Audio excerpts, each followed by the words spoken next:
Mr. MacGregor, seconded by Mr. Boulouris, moves that Bill C-231, an act to amend the Canada Pension Plan Investment Board Act, Investments, be now read a second time and referred to the Standing Committee on Finance.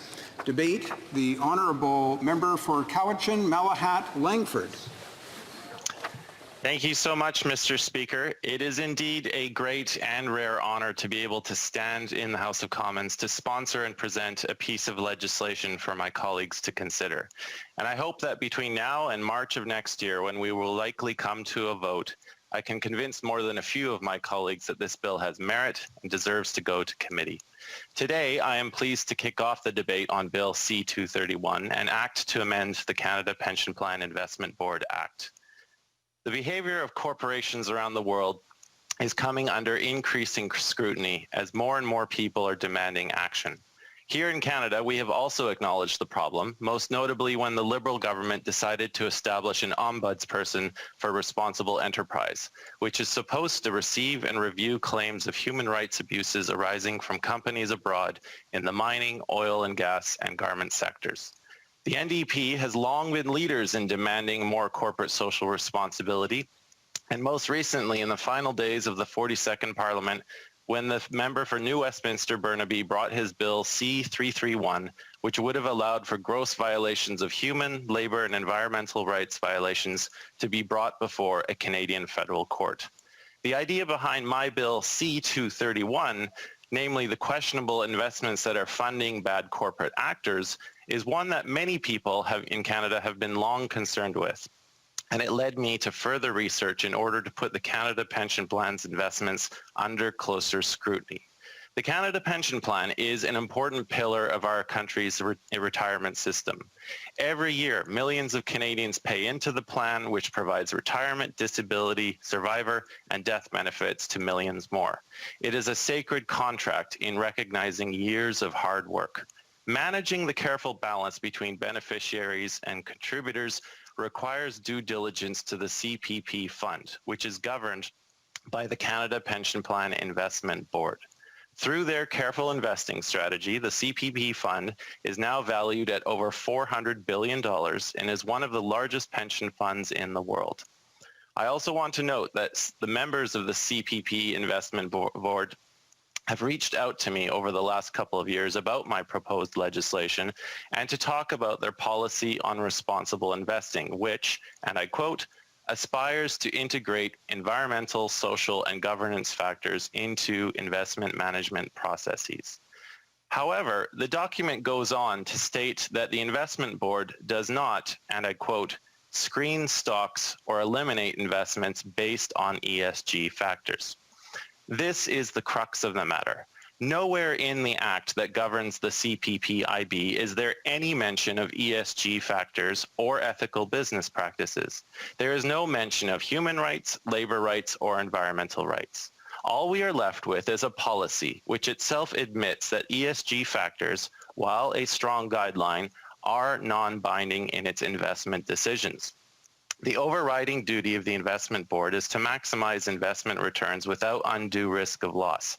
This is clarified in Section 5 of the Act. Now, it is here that people will probably want to stop me and say, so what? That's fine and we should leave it that way. After all, the board has managed to grow the fund in a spectacular fashion, putting its financial health for future beneficiaries on a good path. Well, yes, the fund is in fantastic condition, and I have no doubt that the managers of the investment board are doing their utmost to continue this work. But Mr. Speaker, and it's a big but, when we take a deep dive into the investment holdings of the CPP-IB, we find a laundry list of problematic investments. Before I get into the details of C-231 itself, I think it would be helpful for members of the House to understand precisely what I'm talking about when I refer to the problematic investments. I'm extremely grateful to the Library of Parliament for assisting me in this research, but also to organizations like Corporate Knights and various news outlets who have exposed CPP investment holdings that many of us would find, at the very least, questionable. Let's start with the Responsible Mining Index. The most recent data I have is from 2018, and it ranks companies on their performance on economic, social, and governance practices. The companies are scored out of 36 points. The research I was able to obtain from the CPP IB's holdings show that our pension dollars were invested in companies that scored in the low single digits. One company scored a 2.6. Know the Chain's 2018 Food and Beverage Benchmark Findings Report rates food and beverage companies on their efforts to address the risks of forced labor in their supply chains. The companies in their research are scored out of 100. Again, the research I was able to obtain from the CPP IB's holdings show that our pension dollars were invested in companies that scored in the low single digits. One company scored a 4, another scored 7. That's out of 100. From 2000 until 2015, Public Eye hosted the Awards of Shame competitions intended for companies with poor social responsibility records. As is stated on the website, all of them are corporations whose business activities have been characterized by human rights violations, environmental destruction, immoral tax practices, or corruption. Again, the research I was able to obtain from the investment board's holdings shows that our pension dollars were invested in many of the companies listed there. Corporate Knights is a publication that defines itself as the most prominent magazine in the clean capitalism media space. They define clean capitalism as an economic system in which prices incorporate social, economic, and ecological benefits and costs, and actors know the full impacts of their actions. Their research shows that our pension dollars are exposed to companies engaged in blocking climate policy, blocking climate resolutions, forced or child labor, severe environmental damage, and severe human rights violations. We, of course, are all aware of the very real and imminent danger that climate change is posing to our world. It will be the defining issue of the 21st century, and our actions in the next 10 years will determine how we meet this challenge. Despite this fact, the Canada Pension Plan Investment Board continues to invest our pension dollars in major carbon emitters. CDP's 2017 Major Carbon Emitters Report compiled a list of the world's top greenhouse gas producers, and among the investment board's holdings were Gazprom, which was responsible for 3.9%, and Coal India, which was responsible for 1.9% of global industrial greenhouse gas emissions, respectively. Share Action is a charity that has spent the last 12 years building the movement for responsible investment. They're now taking the movement worldwide to transform the investment system and unlock its potential to be a force for good. They released a report in 2018 entitled Pensions in a Changing Climate, which assesses the pension sector's response to the recommendations of the Task Force on Climate-Related Financial Disclosures. In their analysis of the world's 100 largest public pension funds and their approach to climate-related risks and opportunities, we find that the Canada Pension Plan Investment Board only ranked a triple C rating in 32nd place. This ranking showed that we are only starting to take action on climate risk.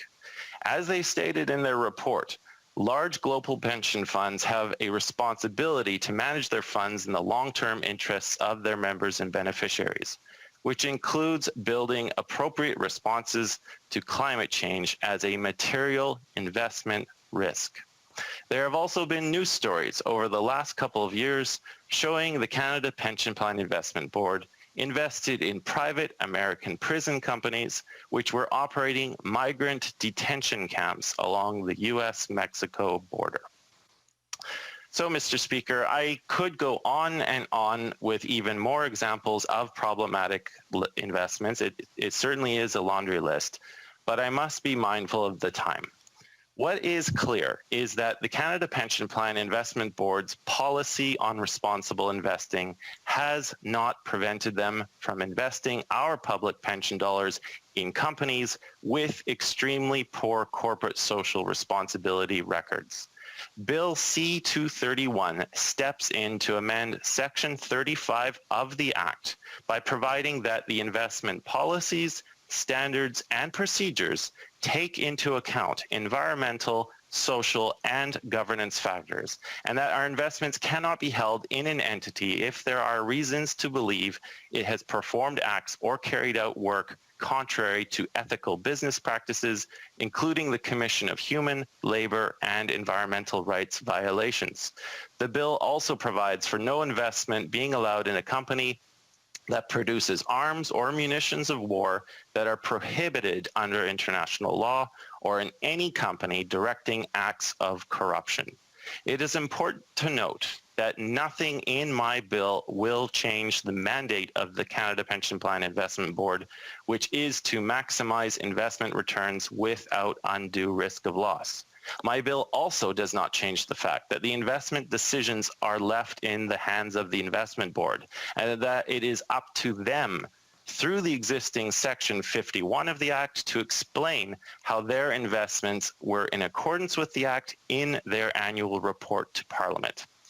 There are numerous examples around the world, but let's start with one at home. Here in Quebec, regarding pension law, we have the CDPQ, which manages 41 public and quasi-public organizations, and is governed by legislation in the province of Quebec, which requires that the board of directors adopt a socially responsible investment policy. In Sweden, Sweden's National Pension Insurance Funds, the AP Funds Act of 2000, requires state pension funds to take environmental and social considerations into account without relinquishing the overall goal of a high return on capital. And the funds must include environmental and ethical standards in their investment policies and annually report to the government how they adhere to those practices. Those Swedish funds are worth approximately 154 billion. Norway, the largest pension fund in the world, the Government Pension Fund Global, it's governed by regulations that were passed by Parliament in 2004 to provide a legal framework emphasizing international human rights and environmental standards. And despite these being labeled as guidelines, the regulations are legally binding. So for example, companies can be put under observation or be excluded if there is an unacceptable risk that the company contributes or is responsible for serious or systematic human rights violations such as murder, torture, deprivation of liberty, forced labor, and the worst forms of child labor. Any serious violations on the rights of individuals in situations of war or conflict. As I said, Mr. Speaker, Norway's pension is the largest in the world. It's valued at over $1 trillion. And it has these governing factors. So, Madam Speaker, in the last couple of minutes that I have to me, allow me to conclude by saying this. We all know that money makes the world go round. It's a well-trodden phrase, but it's true. Trillions of dollars is invested in the companies that we buy from, that employ us, and that shape the world we live in. A lot of this money belongs to ordinary people, and we all have a stake in the way it is spent. But many of the decisions on how it is invested are made behind closed doors. The investment system can be a force for good, but only if these decisions are made openly and with more than short-term profit in mind. We don't want our pension funds to in any way cause human misery around the world. I don't think we often realize just how lucky we are to live in a place like Canada, where we enjoy the rule of law and have strong institutions and accountability measures in place to hold corporations to account for their actions. People around the world should have the right to live in a healthy and ecologically based environment. They should have the right to be fairly compensated and respected for the work that they do. They should have the right to life, liberty, and security of the person, free from slavery and torture. Madam Speaker, We can no longer remain silent on these issues, and it's time to demand that our CPP funds do the same.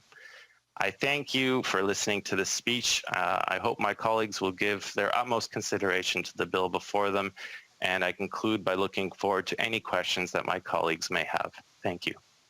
Questions and comments? The Honourable Parliamentary Secretary.